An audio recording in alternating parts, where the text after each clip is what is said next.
I just shared with my colleagues that I'm withdrawing my name as a candidate for the Speaker designee. If you look at over the last few weeks, if you look at where our conference is, there's still work to be done. Our conference still has to come together and is not there. And with that, Majority Leader Steve Scalise withdrew his name from consideration for the House Speakership one day after securing the Republican nomination in conference. So what does the Republican Party do now? Let's bring in Republican Congressman Mike Lawler of New York and Kelly Armstrong of North Dakota. I thank both of you for being with me today. Let me begin with you, Congressman Lawler. When I, of course, think about this globally, like both of you, I'm very, very concerned about Israel, very concerned about Ukraine, very concerned about America's role in the world. When I just think about politics, Congressman Lawler, I think of you actually first, because you're one of those Republicans that won in a Biden district. And I just wonder, what are people saying at home about this Republican conference not being able to elect a speaker? Look, Joe, there's 18 districts that Joe Biden won in 2020 that Republicans now represent in Congress, mine being one of them. And they elected us to serve as a House Republican majority as a check and balance on the Biden administration, on the spending, on the border, on some of the international policy. And obviously, we can't do that without a speaker. It's why I was opposed to removing Kevin McCarthy in the first place. You don't remove a speaker midterm without cause. And so obviously, you know, the House is a bit paralyzed. I think the French would call it a clusterfuck. But you know, this is something that we need to resolve immediately. We need to elect a speaker so that we can get back to the work of the American people, and especially representing a district like mine, the 17th District of New York, which has one of the largest Jewish communities in the country. I'm deeply concerned about the situation in Israel and want to make sure that we immediately pass additional supplemental aid, as well as legislation like mine, the SHIP Act, which would impose stricter sanctions on Iranian petroleum. Congressman Armstrong, you're standing in front of the Will Rogers statue.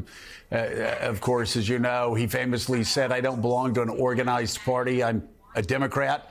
A lot of Republicans now in your conference are saying that could apply to the Republican Party. I know people in North Dakota, just like people in upstate New York, aren't happy about what they're seeing in Congress. What are you hearing at home?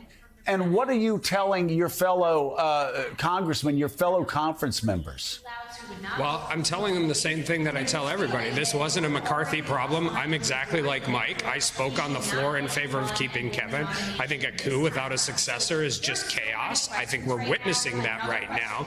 But this wasn't a Kevin McCarthy problem. To be honest, it wasn't a Steve Scalise problem. It's a math problem with a 5-vote majority, and we have rules with no consequences. And so we're going to go in at 10 a.m. this morning and try and figure this out. And outside of the palace intrigue, there are a lot of people working very hard on numerous different pieces of legislation regarding Iran, regarding support for Israel, and all of that. And we were supposed to be in district this week, so while politically embarrassing. Yeah. Let me ask you. Go ahead. Go ahead, Congressman. I was just going to say we were supposed to be in district this week. We have to get this figured out by Monday or Tuesday, because that's when we're supposed to be in session and doing the work of the American people. So, Congressman Lawler, we've heard a couple of different options. The possibility of Republicans figuring out a way to work with some Democrats. I think all of us who have served, me a long time ago, but all of us understand what a high bar that would be to reach. What about the possibility of maybe getting like Patrick McHenry to be a speaker, sort of a stopgap measure until the conference gets behind somebody else? So I think, you know, obviously, I think it's in this day and age, it's going to be a little hard to have some sort of, you know, bipartisan compromise candidate. The reality is we have a House Republican majority. We need to elect a Republican speaker. But I think in the absence of being able to reach 217 in the room, it's going to be critically important to advance the work of the American people. And I think if we're unable to come to an agreement within the next 24 to 48 hours, then we need to, in my opinion, give expanded authority to the Speaker Pro Tem, Patrick McHenry, so that we can at least start moving legislation on the floor while we work out who the long-term Speaker would be. It's not ideal, but I think it's a reality given some of the crises that we're dealing with. We cannot continue down this path. So we need to come to resolution. Everybody's got to put their big boy pants on, come to 217, and let's get back to the work of the American people. So, Congressman Armstrong, feel free to weigh in on that. But also, a moment ago, you said how this current situation is sort of politically embarrassing at home. You're supposed to be with your districts. But also, what sort of message is this sending to the world right now? And when a time of crisis in Israel, a time of crisis in Ukraine, and it looks like Washington can't get its house in order because of the Republican House of Representatives. Well, I think it's a perfect example of why Kevin McCarthy should have still been here.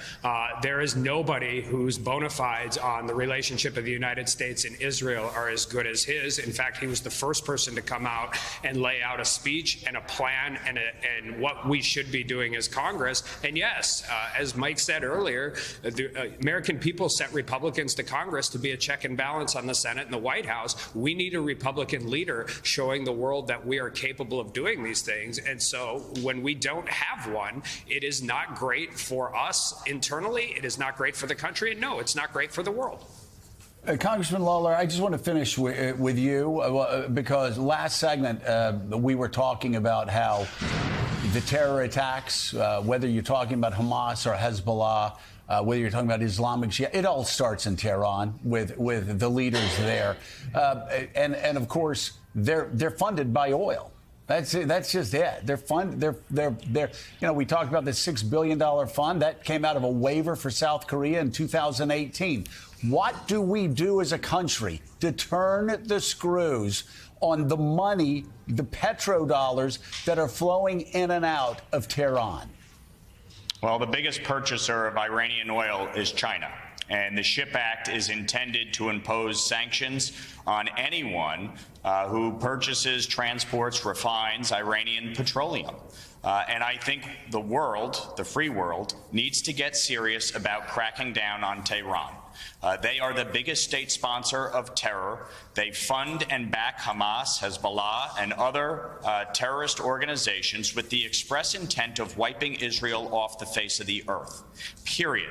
So there is no moral equivalency here. We must stand shoulder to shoulder with Israel and support them in their efforts to eliminate Hamas and any other would-be bad actors who think this is the moment to strike. I can say unequivocally that would be a disastrous mistake for anyone to take action at this moment.